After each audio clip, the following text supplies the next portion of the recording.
Okay, let's start. All right.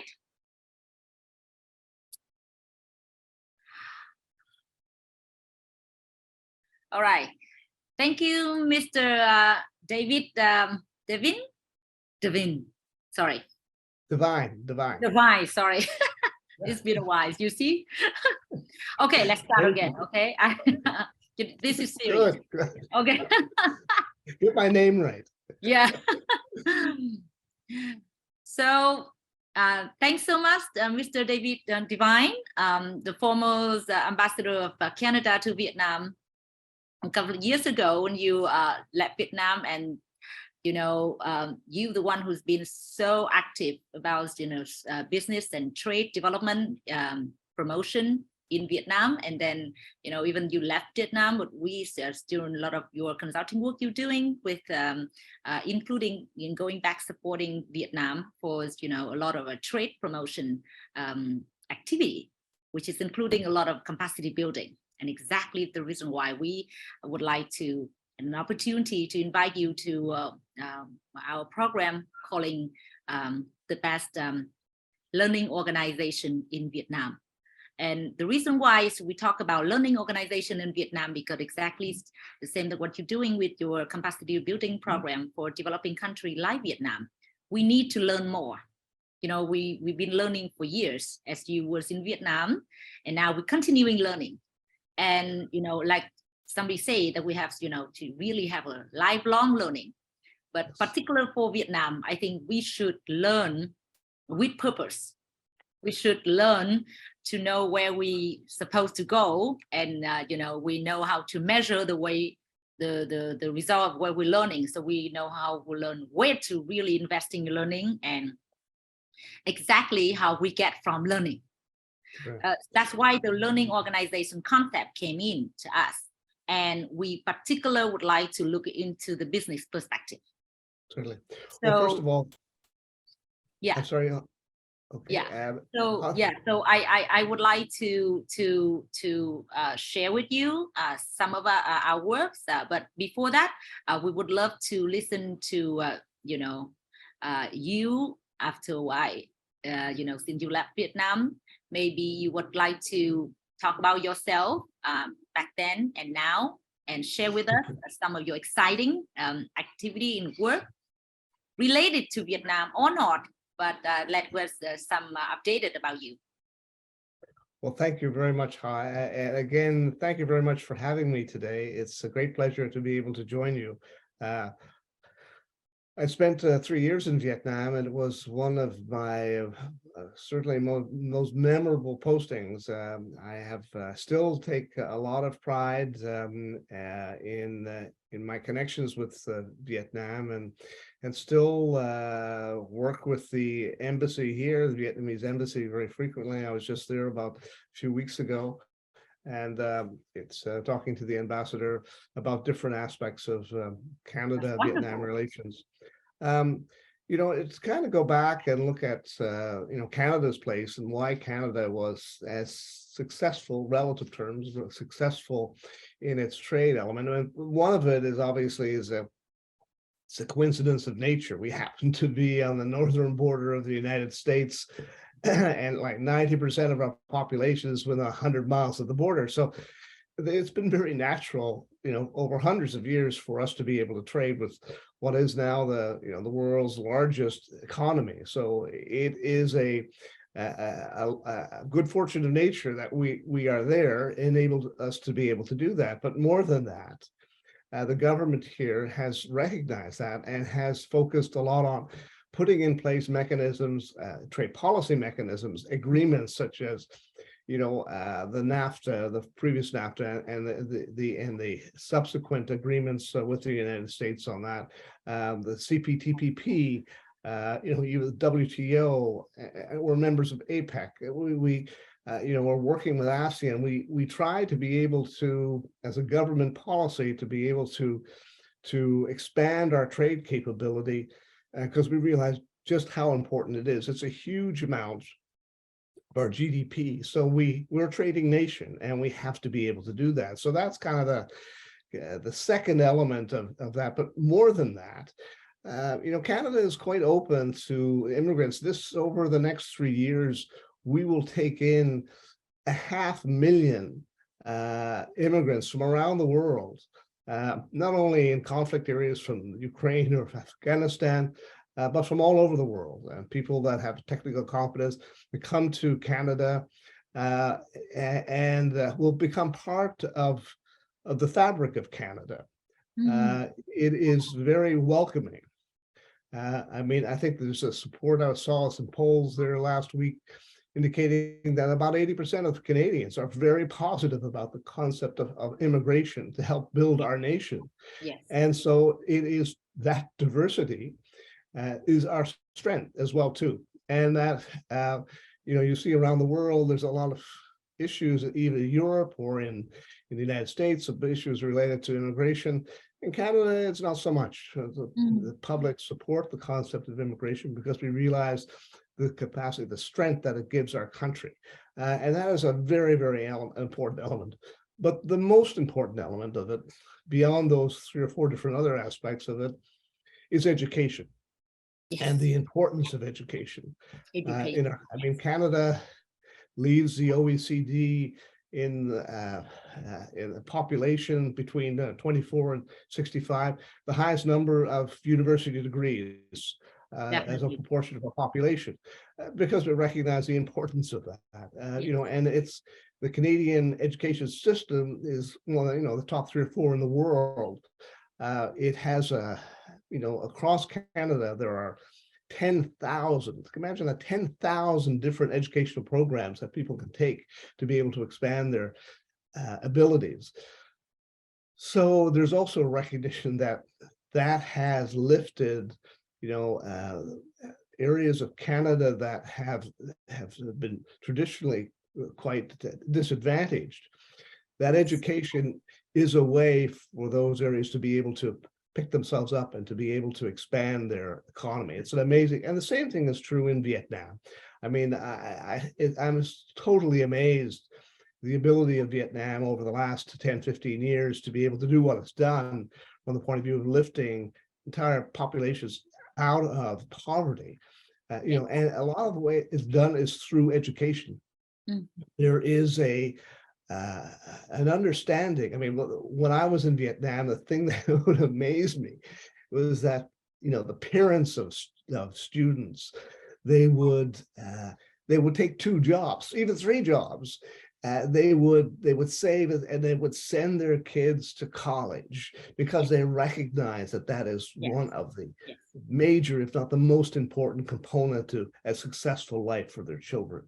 And that has been true in Vietnam and still remains true. We have in Canada, when I was there, we were close to 20,000. I think it was over 20,000 Vietnamese students studying in Canada. It's the 3rd largest group, after China and India. Vietnam, small little country of Vietnam, is the 3rd largest group of students. You're still winning over the US on this, right? What's that? You're still going over the US right now. Well, they do pretty good. I have to say, we have promoting. I know you're a Cornell graduate, so I'll have to promote my country. On the top list. Yes. But the United States is good, but Canada has its advantages as well too. It's a very safe country. Its education system is very across the country. It's very economical. People do not spend a huge amount of money. The education system is very good, but the value that it gets for that in dollar wise is amazing. And so that's why we get so many people coming to Canada from around the world, because it's a quality program that makes sense from the point of view of the economics of it. And it's a welcoming, diversified, safe nation that people go to. And it's and that is, in a small way, that is an important aspect. Is that any secret ingredient for that? Whether the government or the people just naturally think that education is really important. It's a combination of factors. As I said, it's Yes. We happen to, where we are is important. We're between, Europe on one side, the Asia on the other, the United States to the south. We're well positioned in the world, but for trade.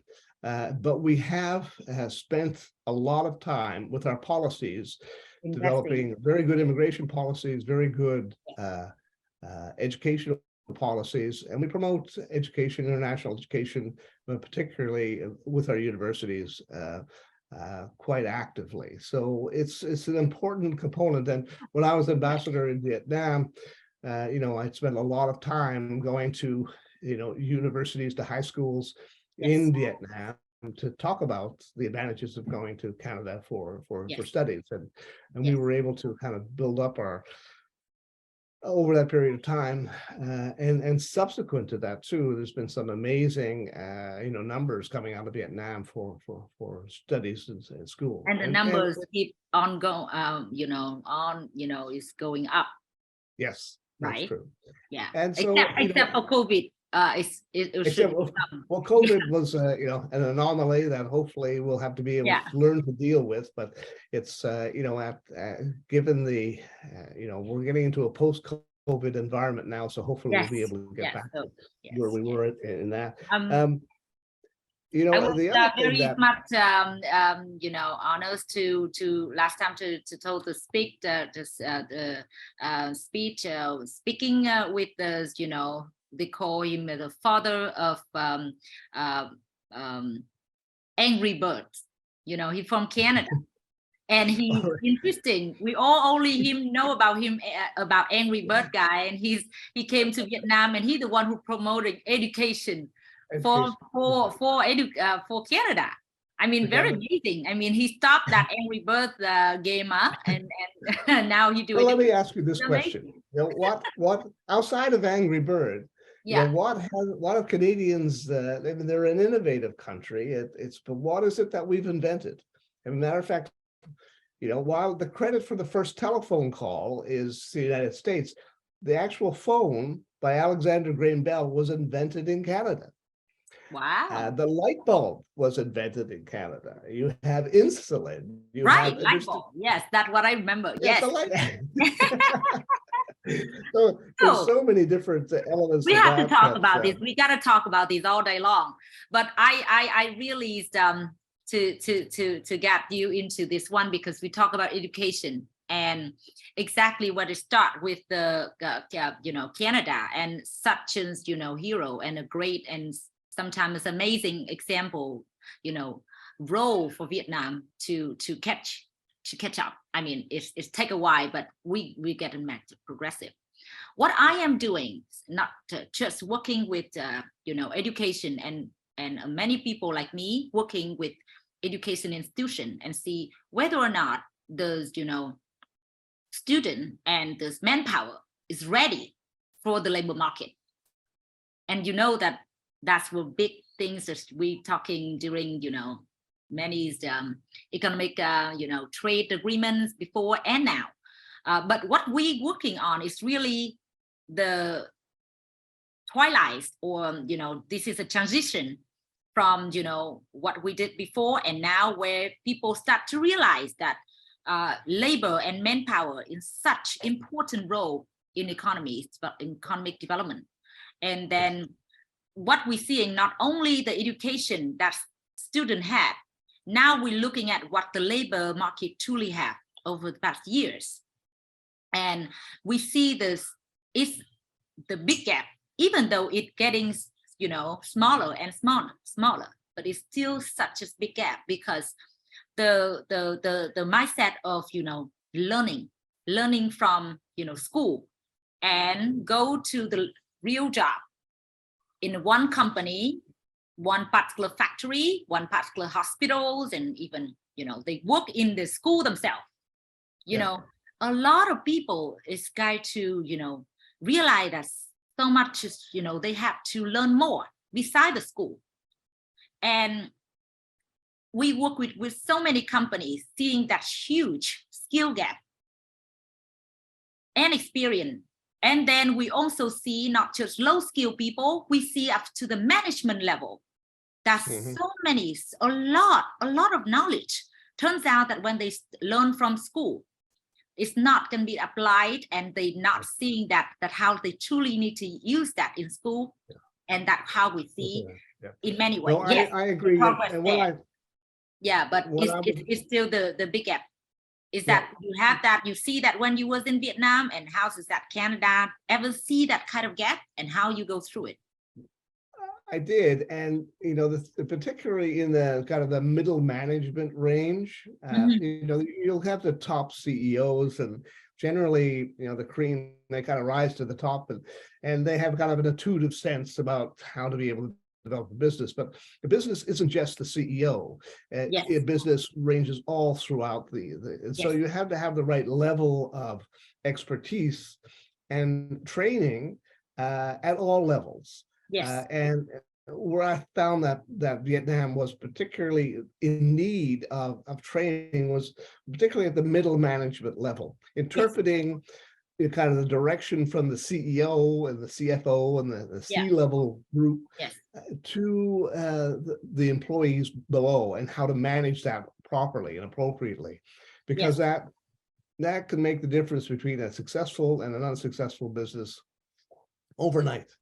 So, you know, you have to have that sort of expertise, and it's not as if to say, well, I'm going to go in and kind of teach that level of middle management. Is a certain element of experience, but a certain understanding of some major principles that govern business, human resource management, you know, such things as, you know, that you have an understanding of the economics of the business itself, and to be able to assist and advise the CEOs as to how practical it is to them to implement their suggestions. So you really do, if you're able to get a good cadre of middle management. If you're able to get a good cadre of middle management people within your organization, it's golden. It really is. It makes it so much effective. But getting that done and getting companies to understand that they have to invest in that education is always it's a challenge here in Canada as throughout the world, because it's kind of you know, you say, well, if I got a good idea, it will be successful in itself. Well, not always. You have to be able to look at markets, and you have to work with people. You know, what management is getting things done through other people. And so getting that translated down and getting it effectively in place is the challenge for business. But you'll see, and then in the world, since giving to a set record for learning and development. And in Vietnam, we're starting to see a lot of business leaders starting to realize it. Not just the government, not just a non-profit organization, a lot of businesses really realize that we have to have a low starting point for education in Vietnam. So when people graduate, they need much more training. It's just one thing's interesting is that when you have people learning in Canada, for example, the education already a good start, then maybe you have to improve a little bit when you get into work in Vietnam, because with such a low starting point for education, it comes down that we have quite a big gap. The interesting thing is we seeing here is that a lot of business leaders realize that if we have to start, some of them invested in investing, starting over again, they investing in education for college for their people when they are working, which means that they're paying for short course or sometimes even long course for the year for people to have a quality degree as well. You know, it's so important that, you know, I mean, you know, to be able to look back at, you know, I mean, I think it was Nelson Mandela said, you know, that, you know, education is the most powerful weapon to use to change the world. And that's true. And you know, and you never stop learning. The fact is that you may be starting in a business, but part of that business is the responsibility to be able to continue to learn about the business itself, but to learn about the management techniques. I mean, We have programs that we teach, let's say, basics of trade policy. Now, why would you need to have like a program and education and trade policy for people? Well, it teaches you about things like tariffs that you have to, if you're exporting, Yes. you understand how this works. Yes. And, your time as a manager is the most important Yes. commodity that you have is your time. And so if you understand how things work, you could save a tremendous amount of time in your business and make it much more profitable by understanding basic concepts of trade, how that work, the principles of MFN or national treatment, how that impacts about what your competitive advantage will be when you're trading, and those sorts of things. So if that knowledge is spread throughout the organization, you have an organization that is much more capable of taking on the challenges of international trade. So, those are the types of things that I think that government and that business have to be able to incorporate in their program. Yeah. You don't only employ people to kind of do the books or to be able to do a particular job, but you also need to incorporate aspects of education to give people.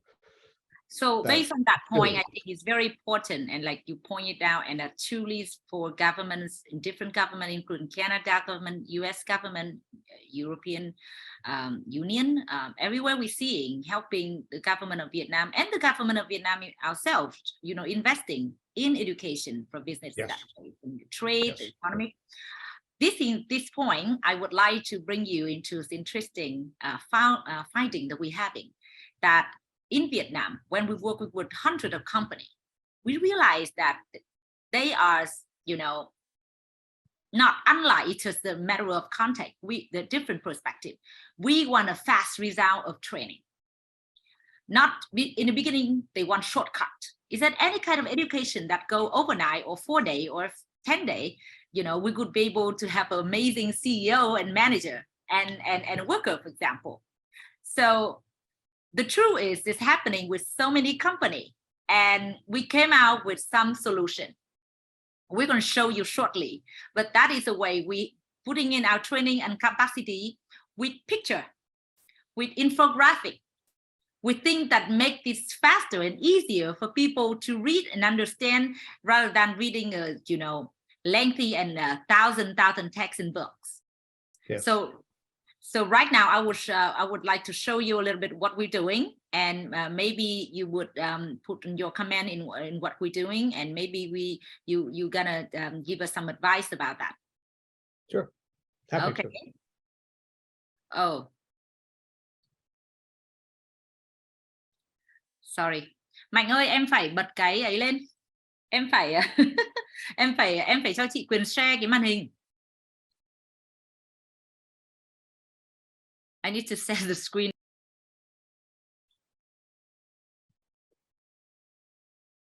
Oh.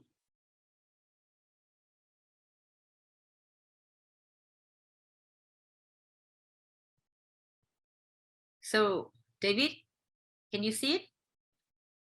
Yes, I'm sure. My screen is shared. Yeah. So this is one example. You have a trade development capacity building program. We have a work on, training companies on, working standard, labor standard. Right. And yes. yeah, in front of you, you might see that in some of our efforts, couple of, over the past, 10 years, we try to bring a new way of looking at the one document by putting a lot of infographic, and in front of you right here is a comic. So for example, yeah, you see that the comic to explain what CSR, yes. Corporate social responsibility, for example, that's what the company should do and must do when they want to do business in Canada, for example, right? Then you have to have a corporate social responsibility in order to get the 0% of tax, for exporting to Canada. But you see, for example, one of the picture is the CSR is beginning to have a lot of standard. it's good to have standard, and as the number of violation and a lot of misconduct going down, but the fact has been the standard is so many. Standard A, standard B, standard C. You see the company's been getting really overwhelmed with standard. And as a result, in many aspects, the management couldn't do their job, and the worker is, working life is not getting better. So sometimes it's getting overwhelmed, and it's counter-effective. So, for example, we bring this concept in, and instead of a lengthiest lot of writing, which is in most of the case they don't read, like I mentioned. They start to look in this the picture as an alarm and say, hey, I remember this got into my brain, and let's think about it, instead of reading too much. And in front of you right now also is the human right and business principle and regulation. We put everything in icon. And with the particle icon, it's easy for people to recognize and sort out and try to memorize. And from there, we could be able, if you would be able to click in one of these icons, it's go into the definition, for example. Right. So it's just an example for you to see that, for example, in Vietnam, sometimes the need and the demand was there. It maybe take too much work and take too much time to persuade some to really study on something they say it may be not important now, but not important tomorrow. We have to change the way we think and we learn. And that's part of what we call a part of learning organization. So what do you think? What do you think about that set of initiative?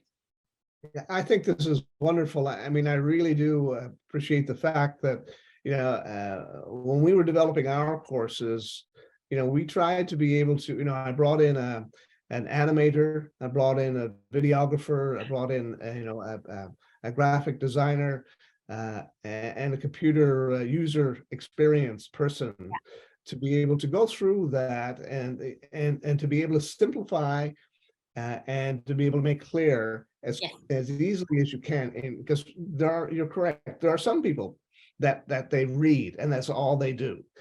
But for many people, it is more visual and seeing this, and it's very important that they have alternative ways of being able to learn. So this is a very effective way, we found as well too, to be able to present the information through graphics or but also at the end of it, as you probably are doing, you're getting somebody, a user experienced person whose job it is to be able to look at this and say, well, how do people interpret this? Do they interpret it correctly? Yes. Is there things that can happen? Can the graphics be better?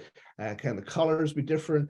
Very simple things that can be used to be able to make the learning experience more enjoyable. And by doing that, I think you're tapping into a market that is that's really quite receptive to this. I haven't seen it traditionally in schools and things like that. So this is like a very refreshing way of being able to kind of get and to transfer that type of information in a non-threatening, in a in a collegial, cooperative way. And I'm quite. This to me is exactly the type of presentations that I think will make the difference between a group catching on and understanding the basic concepts, and one that's just to give them a book or a pamphlet and say, read this, and then and then we'll ask you a question. It doesn't work. People have gone through so many years of schooling, and they, now that they're in business, they want to be, they can't be treated quite the same way. You have to be able to find different ways of being able to get the information to different people, and I think that is a very useful way of being able to do it. I congratulate you so much. I mean, your encourage is and is encouraging words is actually make it feel very good. I know that in some way you already did it for especially developing country. Maybe you already know, or you have the same thought with us, and that will make us, in the beginning, is some of the trying, piecemeal effort. But then after that, we realized would be some sort of, more comprehensive, because when we work with a lot of company, turns out that they also need a few important things. Some say that it's more like a Vietnamese working and doing business culture. It's different from other countries. And very interesting, we soon realize and dig into so many cases. Some company work with us for 2 weeks, 5 days, but some company work with us for 3 years. So we realized that, look, we got to do something. It's not just something simple as, just learn. So here we go, having a program that you might already read through a little bit, learning organization in Vietnam. And we're quite ambitious, having you and others, ambassador and CEO, top leaders, think about a learning society, but that influence economies. We think about, truly something that Vietnam can do better. With a lot of businesses become learning organization. So I just want to walk you through a little bit with what we did. And I would like to see whether or not you agree with us in some of the observation we're seeing. For example, in front of you with 3 comics. And normally if you here, we would love to give you some comics as our gifts. But I will send that to you, and hopefully you can get it in Canada or you come here. So for example, learning organization, we talk about goal-driven learning that make personal mastery at work. That's on left hand side. We talk about from good to great and how people learn. People love, what they love, what they're doing, what they're passionate about their work. The work make money, but they feel like we need it. And in the middle, here's the 2 guys. They try to sharing hardship during COVID. Learnings, team learning is so important because team silos is really something big in Vietnam. I don't know whether you noticed that, but that in everywhere in Vietnam, we're seeing, business saying that team don't work together. People talk bad about each other. They talk bad about each other more than they working. Yeah. No, it's not just in Vietnam. I mean, silos issue has been one that that has been around a long time, and addressing it is a very important aspect to getting a solution to it. Yeah, thank you. And then the last one is actually we try a lot during COVID, that organizational learning, when it's come to a good degree, that lead to organizational resilience. We're working with some company during COVID, and it's a right approach for learning. They actually still can make money and still make the business open and keep jobs where many other close. So this is not, it's just a normal, it's not just how to really talk nice thing about learning. What we would like to share with you here, which is you also see that a lot of ambassadors and, like you, who's been supporting us during this value, and CEO as well. And some of the efforts we're trying to focus on in few areas like productivity, impact CSR, law education, or you do it. But here is what I would like to take some of the more minutes from you, when I would love you to look at this model. This is about learning organization from nature of the learning process, improvise on structure. And here's, the feedback system. Basically, this is many years ago study, not from us. This is from this, from 1985, where they divide learning organization into 4 types. One is functional stage, number 1. Mostly one short action focus, emotion, intuitive decision making. Number 2 is more like a constraint state. The business like concentrates, like to depend and focus on compliance, discipline, discretionary action, bureaucratic and reliable. And then you move to number 3, they're more competitive. They are cross-performance focused, dialogue, networking, and sharing. And the last one is the top, is the best kind of learning organization, is deep learning. They're supposed to focus on integration, resilience, and innovation, and self-adaptive. So we see any company at this stage 4 actually could be able to survive and still thrive during COVID. That is one of a simple way to generalize learning organization in this particular. Yes. And we have an experience in Vietnam as well. What do you think about this model? You think it's a good way to start? So it make learning organization is not too abstract, but more concrete, you think? Yeah, I guess, the challenge for companies is to be able to acknowledge where they are on that continuum. It's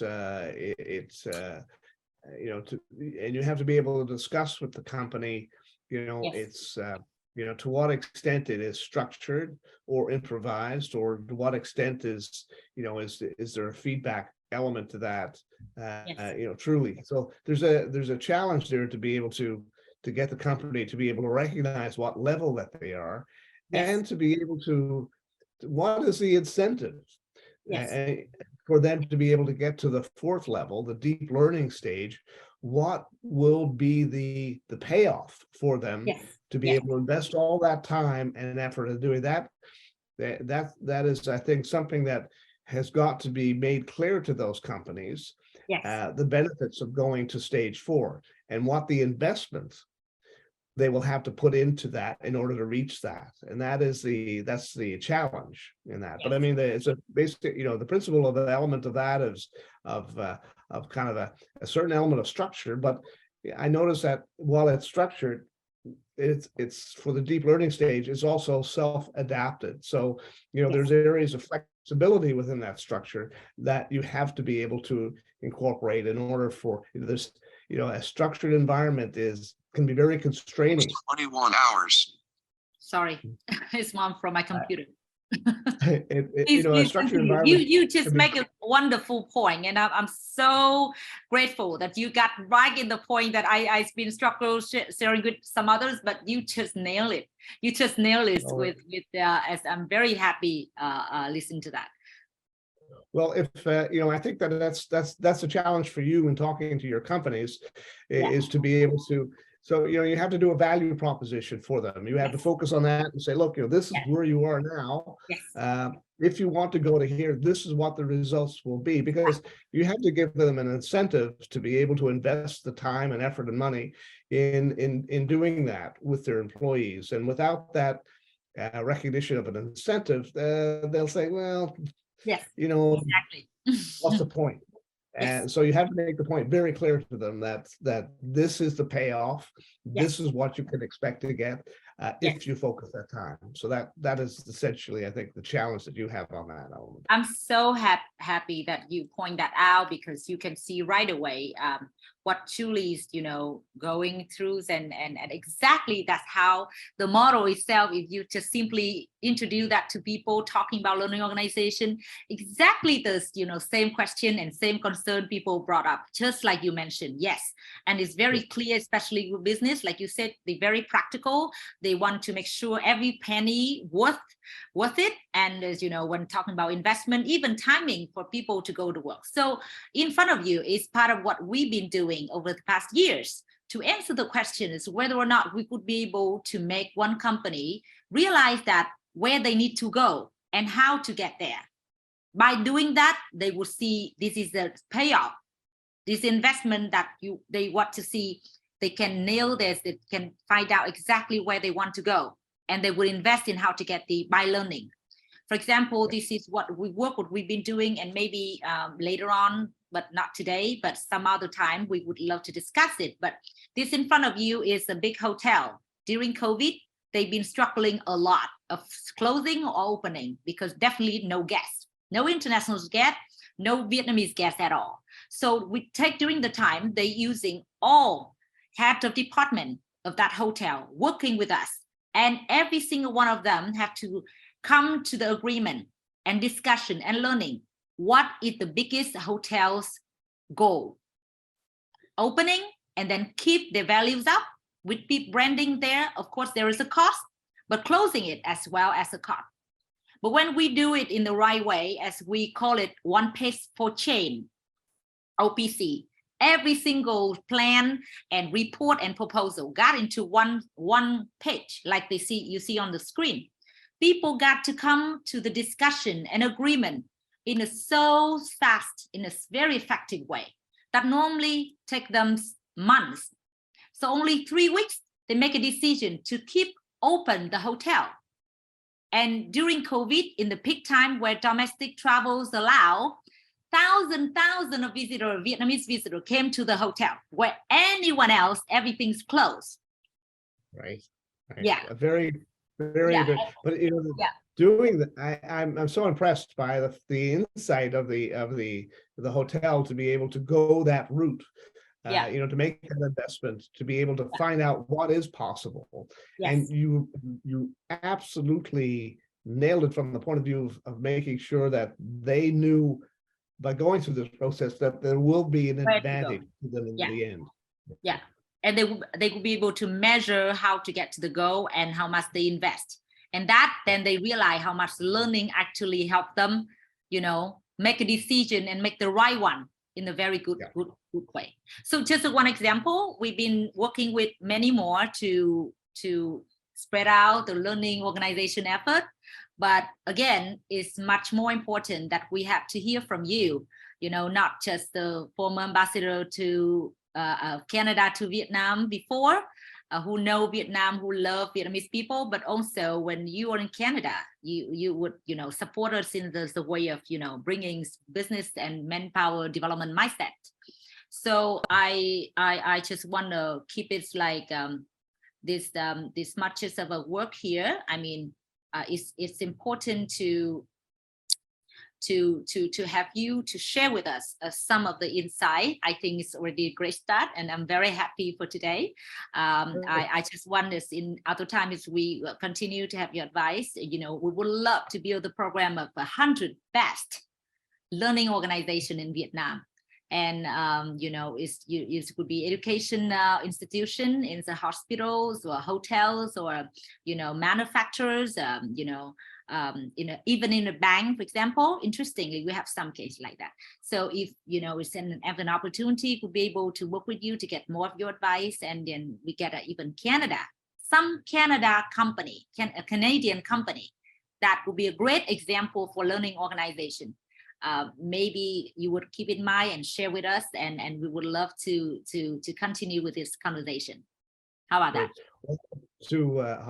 I have to say it's a great challenge. It's a wonderful challenge that you've taken on, but one I think that will be very rewarding as you go through it.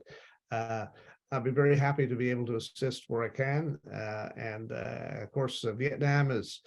After spending time there, it has become a part of our life. We still have many contacts in Vietnam and people there that we constantly connect with, and we share the same goal of trying to be able to make sure that Vietnam is well on the road to becoming a prosperous economy with that is starting to be able to give back internationally as well too. I mean, Vietnam for many years has been a receiver of that, but now it's beginning to turn the corner, and many of the situations in Vietnam, you can teach others in the world what you've gone through and what you've learned from that. Others are interested in learning, so you have a lot to be able to teach other people in other countries as well too. So I look forward to the day that's de rigueur, or they say that's ensure I think an important place for Vietnam worldwide, and as it embraces the educational possibility over the next 5-10 years, and looking forward to the results of that. And as you can see, it's already manifesting itself in your economy. While there are ups and downs, the Vietnam economy is one that is, I think, well poised to be able to do very well over the next number of years. Thank you so much, David. It's been so wonderful, even though it just I know it takes some of your time already, but it's been amazing. We didn't even need to do any preparation work, and I'm so happy we'd be able to get you. This is as long as you didn't do it at 5 o'clock this morning. I was yes. But I'm still very happy that to get you in this conversation, and we're gonna make a small and some of the explanation, but would be a short video clip for some relevant ambassadors and business leader. Yeah, so I'm so happy, and I would like to have your permission to you get your image and your sharing and your insight in the video. Please, happy to do that. Yes, no problem. All We'll say hello to all of our friends in Vietnam. We've known many friends yes. that I'm you know as well. People still really miss you, and you hope that we would soon to see you in Vietnam. Even though it's hard after COVID now, but we really hope that we'll be able to do that again. Well, if I'm certainly in Asia this year, I'll certainly make it a point to be able to drop into Vietnam and say hello to all my good friends there. That's wonderful. That's wonderful. Thank you. Thank you so much, again, David. Bye-bye. Thank you so much. Bye-bye. Bye-bye. Bye-bye. Bye.